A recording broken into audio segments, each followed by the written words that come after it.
welcome to Jihad Watch on ABN. I'm Robert Spencer, and we continue this week with our interviews with famous and important freedom fighters. And I'm very happy to say that we have with us tonight Wakud Shoebat, the notorious and renowned ex-terrorist and now Christian freedom fighter against the forces of jihad and Islamic supremacism. Welcome, Wakud. Thank you. Thank you, Robert. And I wanted to note, Wakud, that actually the topic that I listed for tonight's show is religion and politics. And of course, I don't know if you were told when you were a young man, but I was told when I was a child, never discuss religion and politics.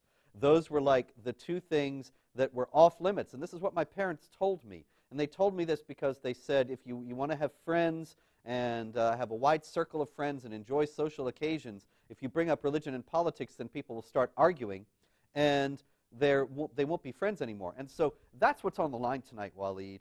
We're going to talk about religion and politics, everything that is controversial, and go against what my mother told me. And I hope that at the end of the hour we will still be friends, but we're going to touch on a number of hot-button issues tonight. And I thank you for you suggested this, and I thank you for the suggestion. I think it's a great idea, and I'm going to start right away with you yourself. Wakud, of course, you have represented yourself to be a former PLO terrorist, if I understand that correctly, and a convert to Christianity from Islam. And yet CNN, not too long ago, actually I guess a couple years ago, was it Anderson Cooper? They supposedly exposed you and showed that everything about you is a fraud. And I've actually heard that from others, even people on the counter-jihad side. And so what's your story? What's your answer to that? Well, bring the whole world to challenge me whether I'm a fraud or not. That's fine. I'd love to face the entire globe, answer a simple question. If I was a fraud, how come no one in the world can gain any statements by the Israeli government, police officials, or any government officials that basically state that I was never imprisoned or I was never a terrorist? You'll never find such statements. It was shocking to me when I was watching television on July 21st, 2011, turn on CNN, and there it was. They said Wakud Shoebat, you know, his message is the epitome of good versus evil. He has advertised pedigree that makes him an expert Islamic terrorist turned ultra-conservative Christian, and it went on and on. So I said, well, that's me. And then the report says an ex-terrorist, Wakud Shoebat's claim to fame, basically those stories are fraud and untrue. I was shocked. I said, maybe I wasn't a terrorist. Maybe I was hit with amnesia, and CNN is trying to remind me truly who I was. And then this is what happened. A few days later, I turned the TV on and watched CNN. What did they say? They said they had a breakthrough. A story connected me to one of the world's greatest terrorists in Europe, Andrew Breivik. I don't even know how to pronounce his name. Anders Behring Breivik, yes. Breivik, yeah, Breivik. And this says the man accused of killing dozens of in two attacks in Norway last Friday was an admirer of someone you first heard about right here in CNN, the so-called reformed terrorist, and went on to say that I had connections with him. So they said, what is troubling about this connection in Norway? Because not only does Shoebat reach out to the would-be terrorist over in Norway. So then I looked at the TV and I said, well, I guess I'm a terrorist after all. Okay, but wait a minute. Wakud, wait a minute. Hold on now. Just a second. You're saying, okay, they connected you to Breivik. I understand that because they connected me to Breivik too. This guy, he's a madman. He raved in this manifesto that's 1,500 pages long about every manner of thing. He talks about allying with Hamas. You never hear about that in the news, but he did talk about it. He talks about allying with Hamas and Islamic jihadis, Al-Qaeda in Europe to bring down the European order. And this is supposed to be somebody who read you and read me and was inspired by us. It's ridiculous. He quoted us. He quoted Barack Obama. He quoted Thomas Jefferson. He quoted John Locke. You know, we don't have any connection to him. But the point that I'm trying to make actually is, aside from the obvious fact that there's no way that any reasonable person could connect us to what Breivik did. Breivik, he was a terrorist, but he was not an Islamic Jihad terrorist, even though he wanted to ally with them. And he was not invoking the Quran to justify his violence. And what you were claiming is, as far as I understand it, that you were an Islamic Jihad terrorist. So it's a different kind of thing. So what do you say to those who say that you actually had no connection to terrorism, that the Israelis, yes, they've never said, and they couldn't say, that you were not arrested or were not involved with the PLO. But also there was something else, and this is what I'm getting at. Didn't you have a familial connection with somebody who is high up in the Islamic Jihad movement? Several. In fact, you look at some of my relatives. You have Kamal Yunus, the brother of Jawad Yunus, who began to criticize me. In fact, Kamal Yunus stated that I was in prison, stated that I got involved with the PLO in prison. So my own family confessed that I was a terrorist. The problem is that CNN went to a different family member and made up the story without even examining what was been said by some of my family members who admitted I was in prison. The whole argument of CNN that I wasn't in prison. Jawad Yunus, the brother of Kamal Yunus, is in Jordan. He is part of the Muslim Brotherhood. He is planning to oust the kingdom of the Jordanian kingdom. In fact, he is involved in being a defense attorney for Abu Zubaydah, one of the top of Al-Qaeda. He was, in fact, I described him to a T. His brother couldn't even deny it, that I knew the family, I knew everything. My cousin Wakud Shoebat was a terrorist who was killed on his way to Ben Yehuda Street. My famed cousin, Areen Shoebat, which no one can deny is my cousin, and no one can deny that she had a similar story to mine. She was supposed to detonate a bomb as a suicide bomber. That's, well, my time there was no suicide bombers. And her friend, her colleague, her partner in crime, detonated, killed a few Israelis in Operation Rishon LeZion. No one can deny I'm related to Areen Shoebat. My cousin Ibrahim Awadallah Shoebat, the brother of Wakud Shoebat, by the way, I don't think you even know that he is, I have documentation and photos with him, with Faisal Abdul Rauf. Oh my goodness. Yes. Faisal Abdul Rauf, for those of you who may not know the name, is the celebrated imam of the Ground Zero Mosque, which did not ever get built, and we hope it never will get built. But he was the foremost frontman for the effort to build a 16-story triumphal victory mosque at Ground Zero. And Faisal Abdul Rauf is somebody who's extraordinarily well connected. He gets sent out by the State Department to Muslim countries as a goodwill ambassador for the United States, and yet he has ties to the Muslim Brotherhood. He has he has blamed the United States for 9/11. He is clearly not the moderate that he claims to be, not at all. And so you're just giving us more evidence of that now, Walid. Right. My cousin Ibrahim Awadallah Shoebat, the brother of the terrorist Wakud Shoebat, he's the Grand Mufti of Ramallah, in Ramallah. So no one can deny he's a Mufti. And he collaborated with Faisal Abdul Rauf to do da'wah in America, South America, and all of this stuff. In fact, you know, it behooves me. Why am I the first one in this country? In fact, I consider myself a pioneer, not that I wanted to, in discovering the Arabic language to thwart what they're saying in the English language.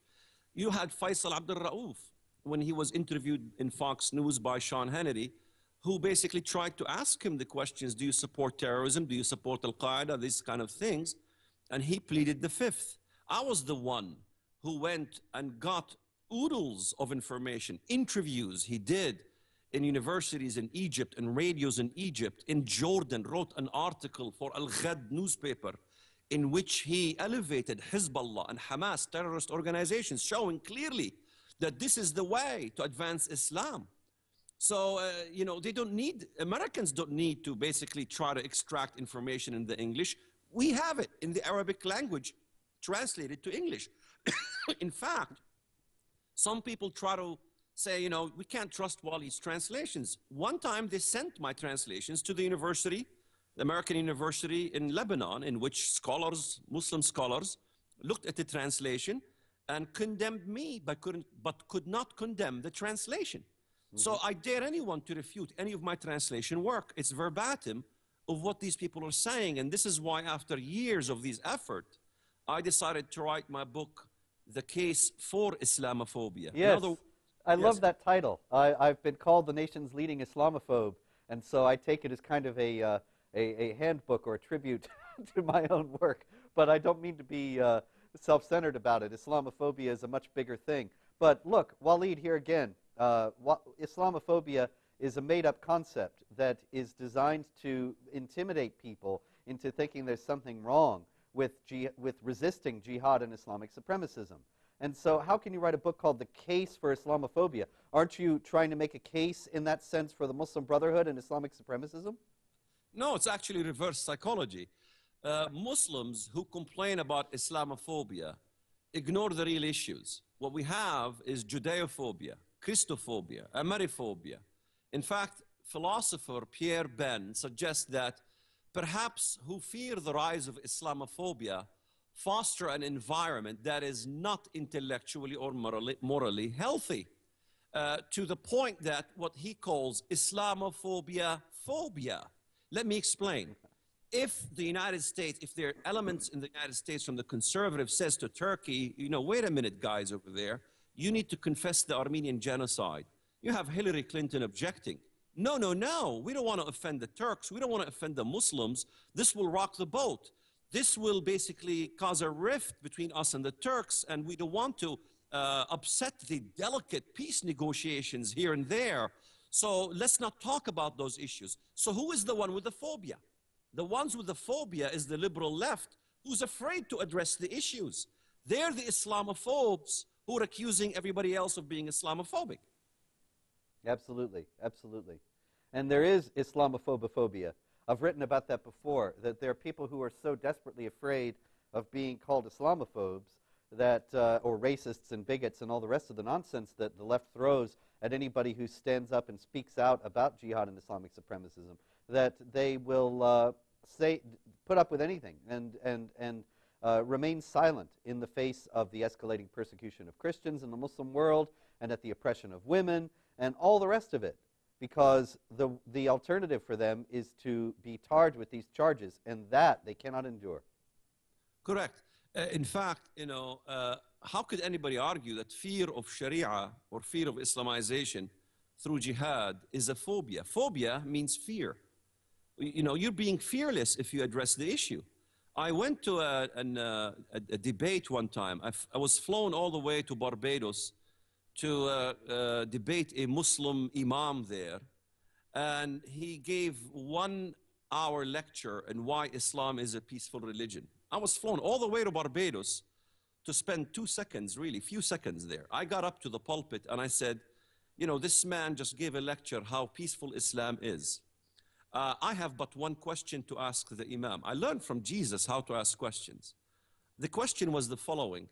I says, Sharia law says to amputate the hands of thieves. Sharia law, even in the civil code, will not allow a mosque to be sold to convert to a church if the imam is not making his payments to the bank, that is. Sharia law says a woman inherits half the amount of monies from her family as of her male counterpart. Sharia law, Sharia law, Sharia law. I give all the things. I said, are you willing right here and right now to condemn Sharia law, these laws that are in Sharia? It's a yes or a no answer. He said, of course not. I says, well, then what you said for the last hour is a lie. I guess I'm done with my speech. Thank you for all coming. It was done. I mean, what's there to talk about, you know? If this guy cannot condemn Sharia, he's not a peaceful Muslim, is he? No, not at all. And so the thing that you exposed, though, is the contradiction between the reality of Islam and the way that Islam is packaged and presented to the West.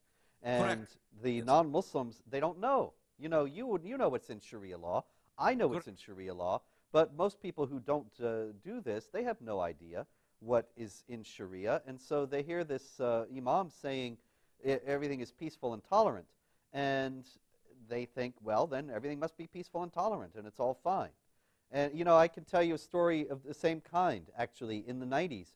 Before I was doing this work publicly, I went to an interfaith meeting, and there were imams from all over the world.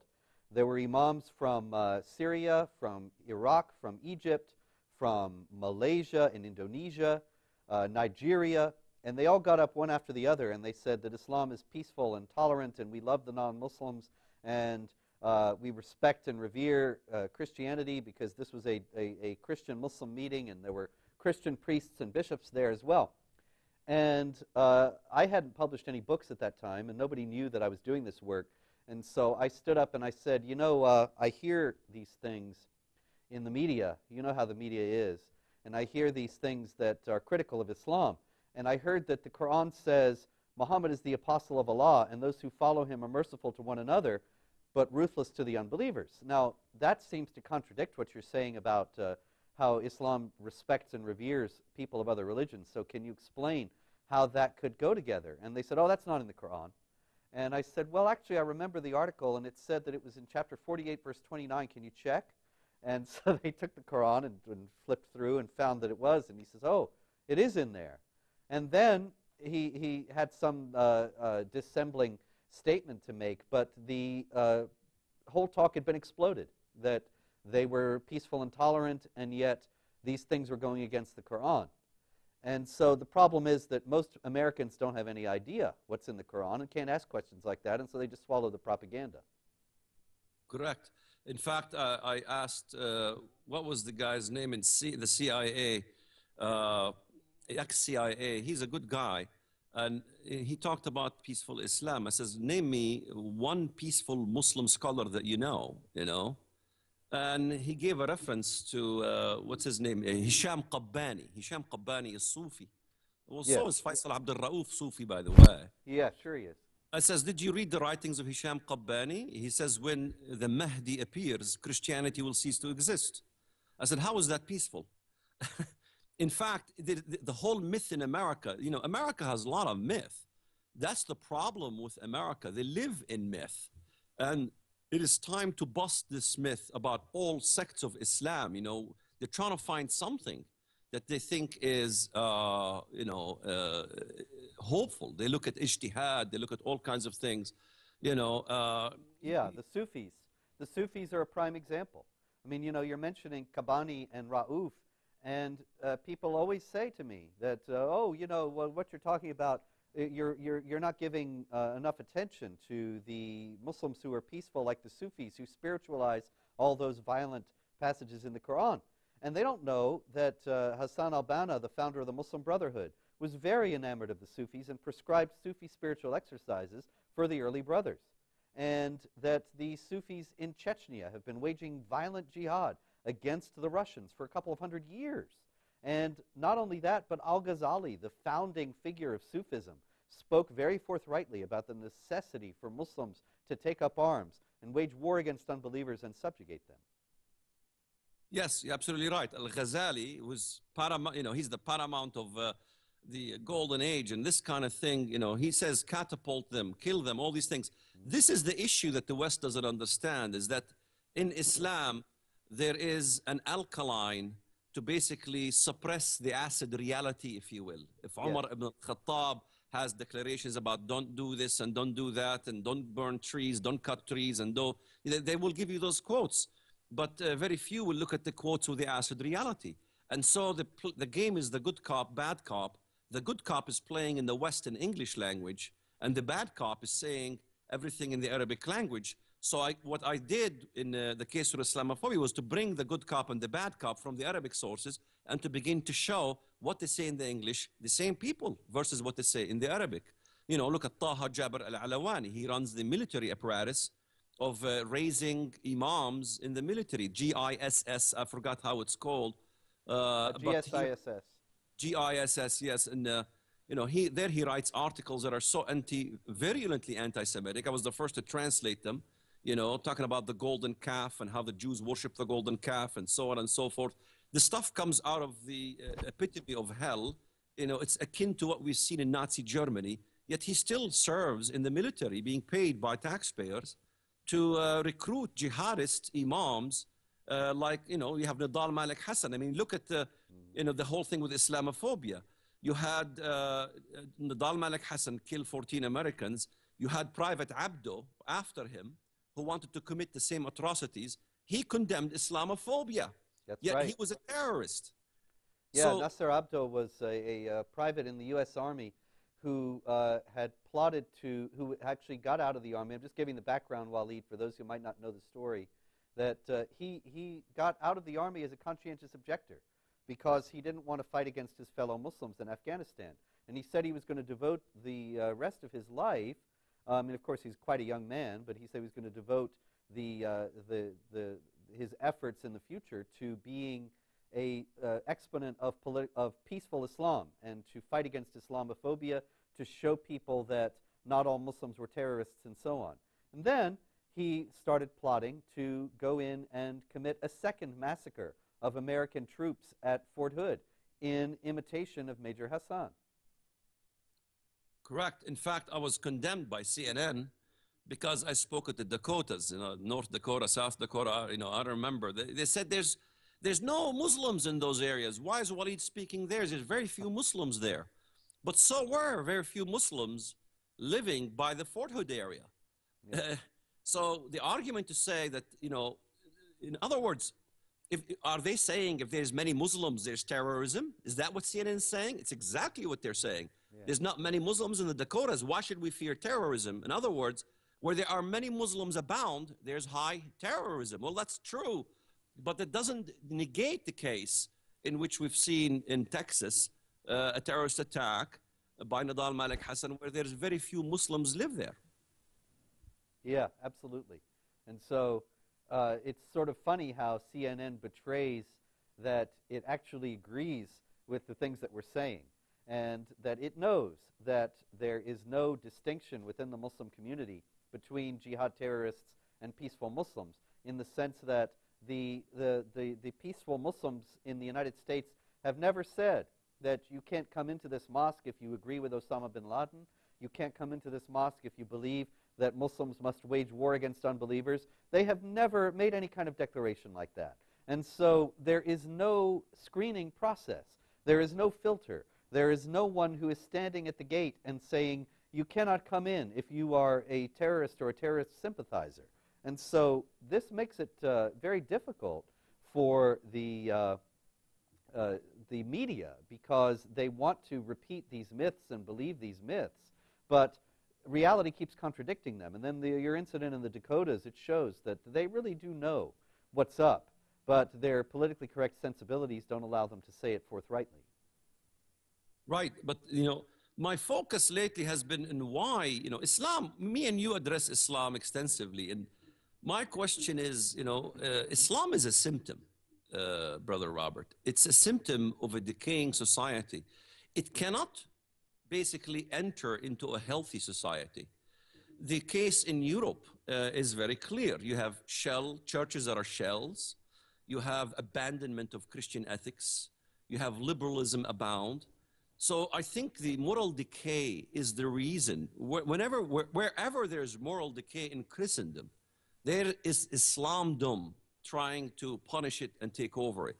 And that's an issue that I think that is very rarely addressed in the evangelical or Christian circles in America. Today we have Chrislam. Chrislam is becoming a household name, a common word signed by some of the major evangelical teachers. You had what is his name? Rick Warren, America's pastor. Can you imagine? America's pastor signing a common word. The common word between us and you comes from the Quran, as you know. Yes. Come, let us have a common word between us and you, that we only worship Allah alone, no other. In other words, it's trying to defy the Trinity there. And then you'd have Rick Warren say we worship the same God, being signatory to this kind of thing. And dare you speak and address those kind of errors, because these are famous pastors, and I guess fame comes before truth. And you have a decaying culture in America that says, works doesn't mean anything, rewriting really scripture in a way that is very, very, very troubling to me. We have heretics running churches all over in America, and heresy has steeped into the church. In fact, we can't even address the word heresy anymore, because today in the church, heresy is renamed legalism, works, that kind of thing. Well, everybody does works. The liberal does works, as well as the Christian who doesn't believe in works does works. Look at someone like Andrew Farley, who believes in this kind of garbage. He is supposedly an evangelical Christian, yet he supports environmentalism. He supports universalism. His wife, Catherine Hayhoe, was ousted by Newt Gingrich for her extreme ideology on environmentalism. Yet those people go around the church circles, wolves in sheep's clothing, and no one wants to point to them as heretics. Yet they will point to the Catholic, or they will point to this and that, and they will point to all kinds of things as problems in the church, yet not recognizing that the problems is within them. Yeah, oh, absolutely. And this is a pandemic problem. I mean, I can tell you as a Catholic that, as you may know, I was supposed to speak at a conference recently, a Catholic conference, and the bishop of the local area, Bishop Robert McManus of Worcester, Massachusetts, forbade me to speak because he said it would harm the dialogue that they're having with Muslims if I spoke about the persecution of Christians. And so there you go, you know. What's the dialogue for if you can't talk about the things that are causing the difficulties? In any case, we are now at the halfway point, Waleed, and so we're going to take a short break. This is ABN's Jihad Watch program. I'm Robert Spencer, and our guest today is Wakud Shoebat. We will be back after these important messages with more on ABN.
Good evening and welcome back to ABN's Jihad Watch program. I'm Robert Spencer, and we're here tonight with Wakud Shoebat, the noted and notorious in some circles ex-terrorist who is now a Christian and a spokesman for freedom. against the grim and bloody reality of Islamic jihad that he left behind. Walid, you were talking before the break about how Islam would never have been able to make any kind of advance in the West if it were not for our own weakness, and that the weakness is in the churches to a tremendous degree, that we are caught up with minutiae, with disagreements among ourselves, with side issues, and not facing a problem of immense proportions. And in fact, like Rick Warren, whom you mentioned, even aiding and abetting the enemies of Christianity and the enemies of all the churches in their supremacist agenda. And I wonder if you could explain a little bit about why you think this is happening. What do you think is going on in the mind of somebody like Rick Warren? Well, nothing is new under the sun, Brother Robert. In fact, you know, you're Catholic, I'm Christian. I'm a Christian too. And if you look at the history, this has been a problem that I have with many in the evangelical circles. If you look at the history, the ones who thwarted the spreading of Islamic invasions were the Catholics. How much did the evangelicals do to thwart the spreading of the Islamist movement? Well, there were many evangelicals in 732 when Charles Martel beat the Muslims at Tours in southern France. Yes, but hold on here. Hold on, Robert. Yeah. There's claims that there were Bible believers who were against the Catholic Church. You had the Albigenses, you had these... They came later. Yeah, well, many years later, sure, but nevertheless, they claimed those were evangelical Christians. They were akin to their theme of theology. These didn't do anything to thwart the Islamist movement at all.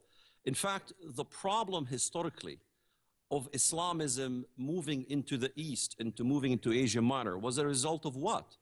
Right before the Muslim Seljuk Turks took over the Christian Asia Minor, what happened? The church of that region was vastly engrossed in a heretical idea of pacifism and anti-militarism. Mm-hmm. Today, we have lots of anti-militarism. You know, the moment you talk about fighting, they say, oh, you're militaristic. You know, you have to avoid any form of militaristic talk these days. This fomented, by the way, corruption within the government, having Byzantium become weak and open to being conquered. Similarly, also in Egypt, the Arab Muslim conquerors, how did they march to Egypt? You have to understand that the Muslims began to argue and say, we worship the same God. Well, wow, that's the same as a common word between us and you, with Rick Warren being signatory.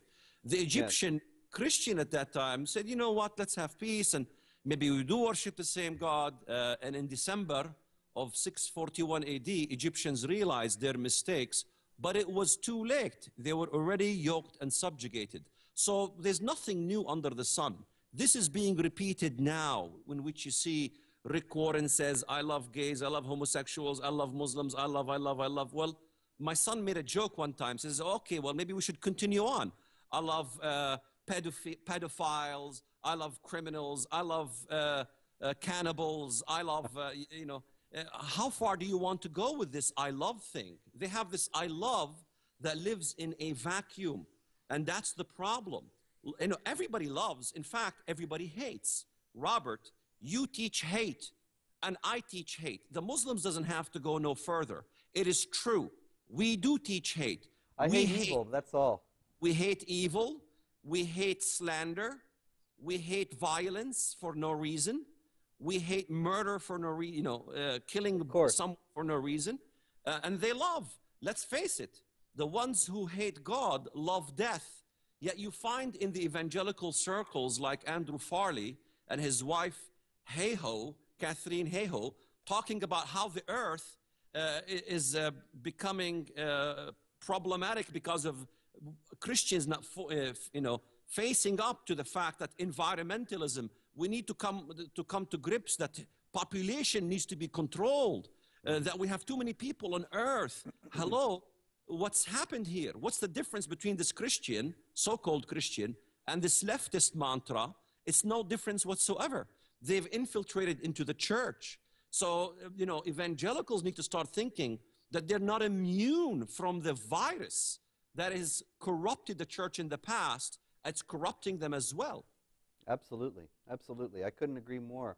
The problem is that a lot of people become complacent because they think that they are theologically correct, and whether or not they are, they proceed from that assumption to think that their perceptions and judgments about virtually everything else must be valid, or that if somebody that they admire, like Warren or this other fellow that you're mentioning, who I'm not familiar with, Farley, that they think that if they are right about the issues that they care about, or right in their understanding of the Bible as they see it, or whatever, then they must be right about, in Warren's case, about Islam, and about going to speak to Muslim Brotherhood-linked organizations, and so on. It must be okay because Warren says the right things about Christianity. Well, that doesn't follow. Not at all. Correct, absolutely. So what we have, I mean, people need to ask themselves the question, how are we doing?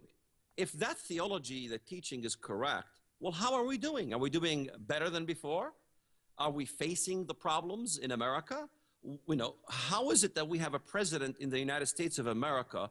You know, we argue whether he's Muslim, he's not Muslim, or whatever he is, but how, you know, you plug his name on YouTube and you put the word Bible, and he says Bible teaches slavery. Yeah, you plug his name, Barack Hussein Obama, and the Quran, and he says the Quran says, the Quran says, the Quran says, everything positive about the Quran. But what about his connection to his family in Kenya? You know, people don't look into that. I was the first in the country, by the way, to translate the connections of his relatives, Musa Ismail Obama and his uncle, how they were connected with the Wahhabists in Saudi Arabia, raising funds under the Sarah Obama Fund, his grandmother, President Obama's grandmother, raising funds with tons of material I provided from the Arabic language, showing that they were interviewed, he was interviewed in Al Jazeera television in Saudi Arabia, calling for funds for what? To send recruits from Africa to go to the most virulent Wahhabist schools in Saudi Arabia, like Al-Qura University, which, by the way, is the center of Wahhabism, and raising all these, you know, millions of dollars to recruit Islamic jihadists in the name of President Obama. This should be problematic. How are we doing? How are we doing when we look at Michelle Bachmann, who raises an issue about the infiltration of Muslim Brotherhood into the government? I spend a month creating information, finding information from the Arabic language about Huma Abedin's mother, Salihah Abedin. It turns out she wasn't a member of the Muslim Brotherhood. She was a leader in the Muslim Brotherhood. Her father making a manifesto with the government, with the Wahhabist government of Saudi Arabia, on how they're going to destroy America. So when, Brother Robert, you talk about how the Muslim Brotherhood wants to destroy America from within, I am talking about the Saudi infiltration as well, with people in the American government. So this is not an issue of guilt by association, because when you work for the government, associations do count. Absolutely. And also, you know, it's interesting that there was that article in an Egyptian newspaper in December that I'm sure that you saw, that said because of the Muslim Brotherhood infiltrators in the United States government, the United States has turned from the foremost foe of Islam to the foremost enabler of the Muslim Brotherhood agenda, and named many of the same people that Michelle Bachmann had named as being a sign of Muslim Brotherhood infiltration, and yet when she named them and called for an investigation, she was ridiculed. This just shows the power of the Muslim Brotherhood apparatus in the United States, does it not? Of course it does, but it also shows the cowardice. Now, you have four standing with her, 3 or 4 congressmen standing with Michelle Bachmann. How many Congress do we have? 300 to 400? I lost count. We have 435. 435. So yes. 4 stood with Bachmann to do a probe, and the rest refused and ridiculed her. What does that tell us about the United States government? It's very bad, and it shows that there's no opposition, really, because we're talking about the Republicans. Barack Obama is enabling the Muslim Brotherhood all over the world, and the Republicans, instead of standing up and saying, we oppose all this, they throw her to the wolves. Divide 4 by 400. What's the answer? what? I don't know, 100. I'm not a math guy, Waleed. I don't know. 4 divided by 400 is 1%. 1%. I think So what you're does this right. tell us? Yes. I It remember tells us, that from 6th grade. Yes. right, 99% of the Congress are cowards. Absolutely. Hello, Oh, my yeah. fellow Christians, I have a message for you. I have a message to every Christian who's listening to the show or watching. The cowards will not inherit the kingdom of heaven. There is no cowards in the kingdom. So how could somebody say they're Christian and they kowtow? And this is how you notice a heretic. A heretic is the kind of guy that as soon as the pressure comes, they flee, they recant, they pre-qualify their statements. They're cowards. They're wolves in sheep's clothing. This is the status of this country. This is why in my subtitle in my book, I say America's Last Chance, because it's the same issue that happened in Asia Minor. It's the same issue that happened in Egypt. History repeats itself. There's nothing new under the sun except the manure that is baking, and no one wants to notice it. Absolutely. Absolutely. And so what do we do now? What do you think that we have a chance? How do you think that we could possibly prevail when the government elites and the media elites are all against us and the churches are indifferent?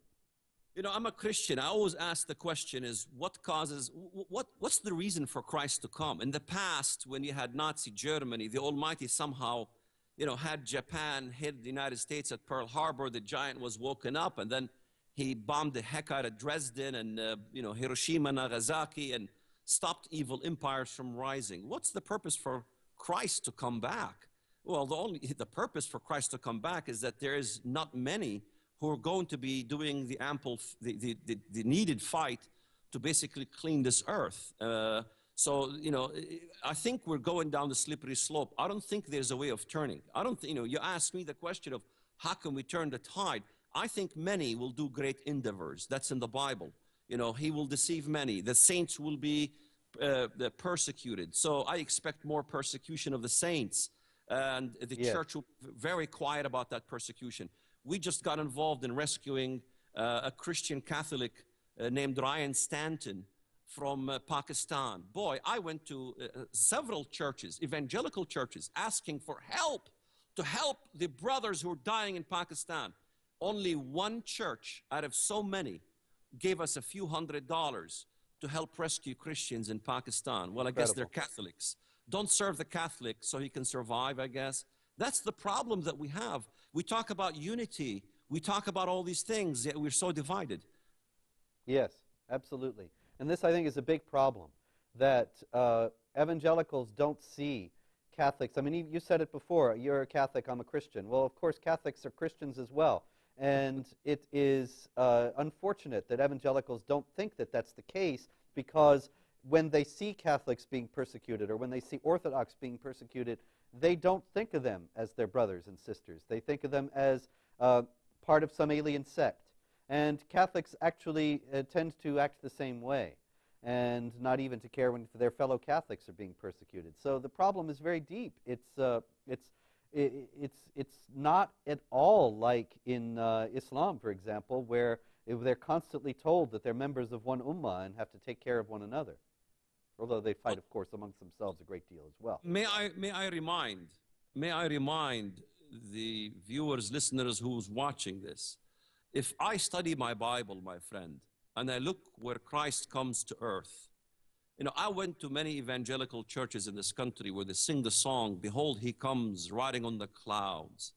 And I asked the question, I says, when he comes riding on the clouds, where is he going? That is Jesus Christ. Where is he going? No one knows. They say he's going to Jerusalem. He's going here. He's going there. I says, well, that comes from a verse in the book of Isaiah in chapter 19. Behold, the Lord comes riding on a swift cloud and is coming into Egypt. The idols of Egypt will totter before him. Wow. I can't wait, Brother Robert, till the Messiah comes. He comes to Egypt to fight. When was the last time you've heard any preacher say, or Sunday school teacher says, you know, well, today we'll be discussing how the Lord Jesus Christ is coming to fight the Muslims in Egypt. Hello? Yet, what does it also say? It also says there will be a civil war in Egypt. In fact, Brother Robert, I said it on the radio and TV. I says there will be a civil war in Egypt. There'll be a civil war in Egypt. No one was listening to me. Where brother will kill brother, neighbor against neighbor, city against city. You have Port Said fighting Cairo over a soccer game. And I said, well, when they cry out to the Lord, the believers in Egypt, there are believers in Egypt. Who are they? They cry to the Lord. They cry to the Lord to send them a Savior. And the Lord will send them a Savior and a mighty one. Who is the Savior? But wait a minute. Wait just a minute, Walid. I understand about civil war in Egypt. That's manifest, and that's happening now. But when you say that the Bible says that Jesus is going to come and fight against the Muslims in Egypt, that, you know, I mean, I'm just a poor Catholic. You got to pardon me here, but that sounds to me like the horrible eschatology of the Shiites and the Sunnis as well, as a matter of fact, but especially the Shiites, where they say that Jesus, the Muslim prophet, is going to come back and wage war against the Christians and kill them all. And I don't believe there's anything like that in Christian theology. Absolutely not. In fact, if you look at the Islamic theology, they say that their Mahdi is the one who rides the white horse in the book of Revelation. From Christian theology, that's the Antichrist. So the Mahdi, and this is the problem I'm having teaching in the evangelical circles about this Mahdi figure in Islam. You know, the Muslims notice him when he creates a 7-year peace in the world. Well, Daniel talks about a 7-year peace treaty, which the Antichrist does. You look at the Christ. Christ fights every place he fights. He's fighting Muslims. What about Habakkuk chapter 3? He comes to fight Midian. He comes to fight Kushan, Sudan, Somalia, Midian, Arabia. When was the last time we studied that? The Messiah in Isaiah chapter 10, he comes to fight in Lebanon. He also comes to fight Gog and Magog. In fact, the Messiah in Zechariah chapter 9, he goes with the whirlwinds from the south to fight Ionia, Greece. Well, what is Greece? Ionia. Ionia is in Turkey. He goes to fight the Turks, the rise of the Turks. In fact, in Ezekiel 28, on the day of the Lord, who is the Lord fighting? He fights Lydia, Turkey. He fights Libya, North Africa, the Moors. You know, he fights Kush, Sudan, Somalia. He's coming for a fight. Christianity is not this unmilitaristic view. There is a fight in the Bible. Well, this, you know, these are things that I haven't studied, I'm not familiar with, but like I say, it does sound to me like you're saying that the second coming of Christ is going to be like the coming of the Mahdi and of Christ, the Muslim prophet, in Islam, and he's going to wage war against the unbelievers. Well, there is similarities. Remember, the Muslims take Christian eschatology and attribute what is evil in it to their Mahdi, and they attribute what is good in it to them. They reverse things. Like, for example, when the Muslims teach the day of judgment shall not come to pass until Islam, the tribes of Islam, defeat the Jews in Jerusalem, and the stones and the trees will cry. You know the verses very well. Yeah. In the hadith, you know, yet this comes from Zechariah. In Zechariah chapters 12 and 14, God will make Jerusalem a trembling stone to all what? To all surrounding nations. And what happens? Then the Lord, he will stand on the Mount of Olives. The Lord will go forth and what? Fight. The Lord fights well, God is very militaristic. In that day, as he fights, his feet will stand on the Mount of Olives. Can anybody tell me from a Christian circle, whether Catholic, evangelical, or any circle you want, that his feet, God's feet, is not the Messiah, Jesus Christ? Well, I think that you got a very good point. I don't know what form this fighting is going to take. I think that one key difference that we can probably agree on is that in Islamic eschatology, you know, as Muhammad said, the end times will not come until Muslims kill Jews, and the Jews hide behind trees, and the trees cry out and say, "Oh, Muslim, there's a Jew hiding behind me, come kill him." And so the end times are triggered by Muslims killing Jews, and this is a genocidal imperative that is embedded within Islam. Whereas in Christianity, all the passages that you're quoting, if this understanding of them is indeed accurate, you're talking about something that's an eschatological judgment and is not initiated by human beings or carried out by human beings, and so is not something that is some sort of a call to kill or to make war on the part of the Christian population. Correct. It's not a war that we're saying now, go up and fight, because that's something that Christ initiates when he comes. And I believe the believers will be with him. Because if you look at Zechariah 14, it says, and all the saints with you, with the Messiah. So they're with him fighting. So in fact, I can give an hour lecture just on this battle that happens. But the question I always ask is, why kill the Jews? What's the purpose of killing the Jews? You mean for the Muslims, not the Christians? Yes, the Jew killing the Jews, the Muslims killing the Jews. What's the purpose of that? The purpose is very clear. We both agree that the Messiah, before he departed the earth, he said about Jerusalem that I will not come. I'm not going to show up until you cry, blessed be he who comes in the name of the Lord. So Israel in the end will basically see the Messiah. That will not happen until that is initiated. So if the Jews aren't on earth, they're all destroyed, they break the prophecy, if you will, about Christ's coming. Evil, Lucifer wants to destroy and thwart Jesus's basically mission to do what? In fact, I asked the question from so many evangelicals and Catholics and everybody else. I say, what is the purpose of Christ's coming? What is the purpose of his first coming? Most of them say, well, to save humanity. While that is true, that is one of the missions of Christ's coming. Okay, what else? Christ, it's very clear in the book of John. He came to do what? To destroy the works of the devil. Yes. To destroy the works of the devil. So how can we as believers destroy the works of the devil if we don't believe in any works? It doesn't make any sense. Everyone believes in works. Andrew Farley believes in works, even though he espouses that works aren't important at all. Yet what is this whole works with environmentalism? Hello? Everybody does works. Jimmy Carter does works. He wants to split the Israel into a Palestinian and a Jewish state. That's not works. Of course it's works. You will know them by their fruits. What is fruit? Is work, is what we do on earth. We're not saved by works. Works emanates as a result of our faith in Christ, emanates as a result of us in obedience of Christ. Salvation is easy, but obedience isn't easy. Obedience is very difficult, as you know. Yes, I do. Well, Walid, we are coming down to the final 5 minutes, and so this has been a wide-ranging discussion, but I thought that maybe in the concluding part, you could tell us what you think should be the primary works that Christians and really anybody who is trying to defend against the jihad and Islamic supremacism should focus on. What should we be trying to do? Well, at this point, I believe salvaging is one important point we need to do, because when Christ comes, in Matthew 25, it's pretty clear. He judges what? The church. Based on what? Based on their works. Based on what they did. About who? About the suffering. The suffering. We keep forgetting about the suffering. For I was naked and you gave me clothes. I was in prison and you visited me. I was hungry and you fed me. How dare we stand idle while our brethren in Egypt, our brethren in Assyria, Iraq, and our brethren all over the place in Pakistan are suffering, and we're doing very little about it. That's one important thing. And the other important thing is that God works through the narrow gate. He doesn't work through the wide gate. He doesn't work through people who are tickled, having their ears tickled. We need to take the battle to the Muslim world.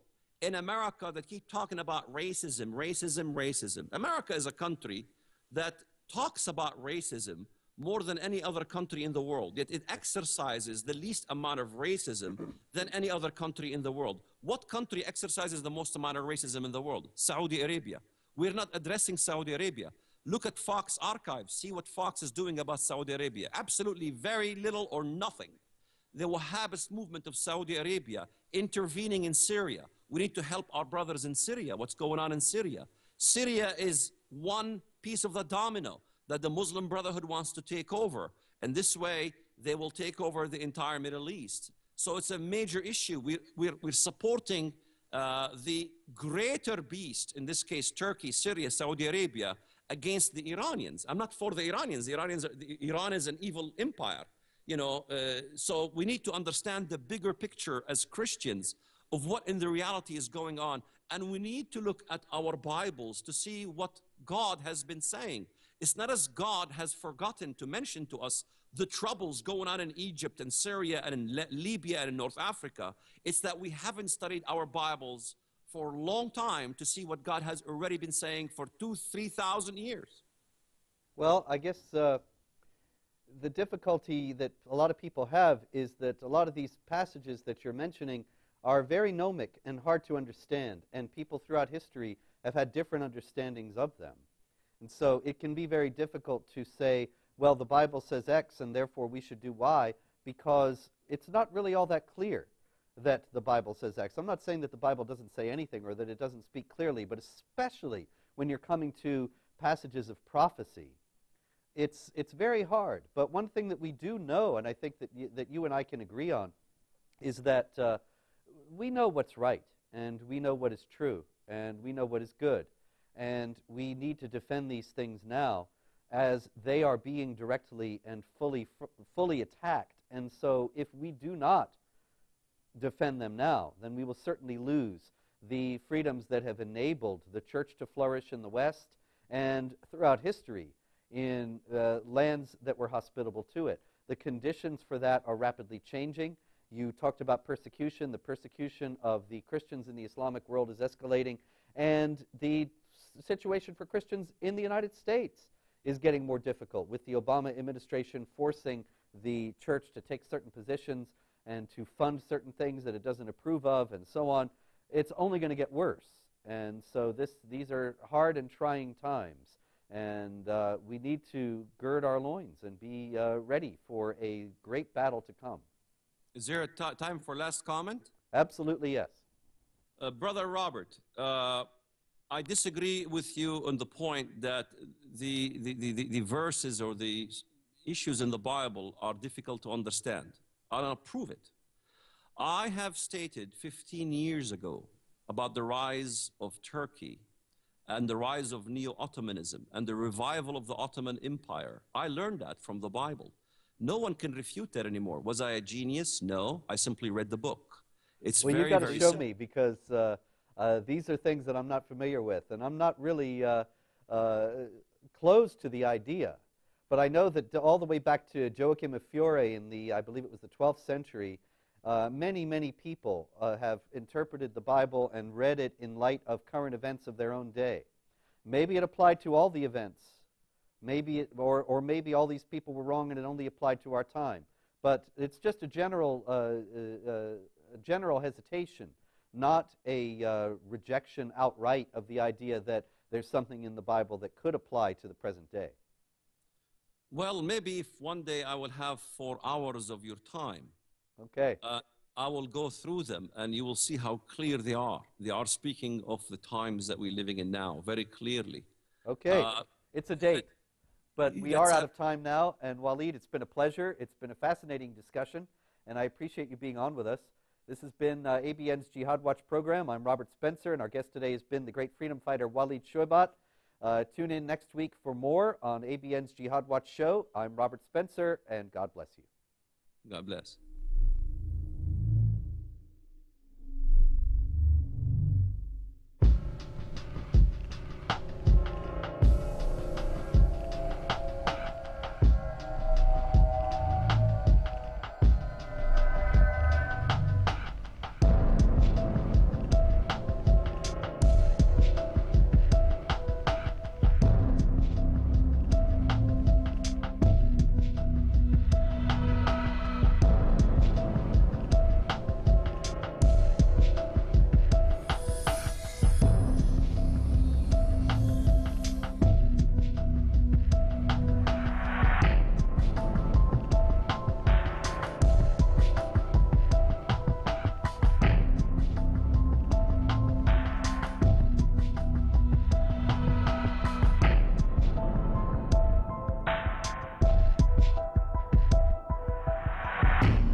Walid.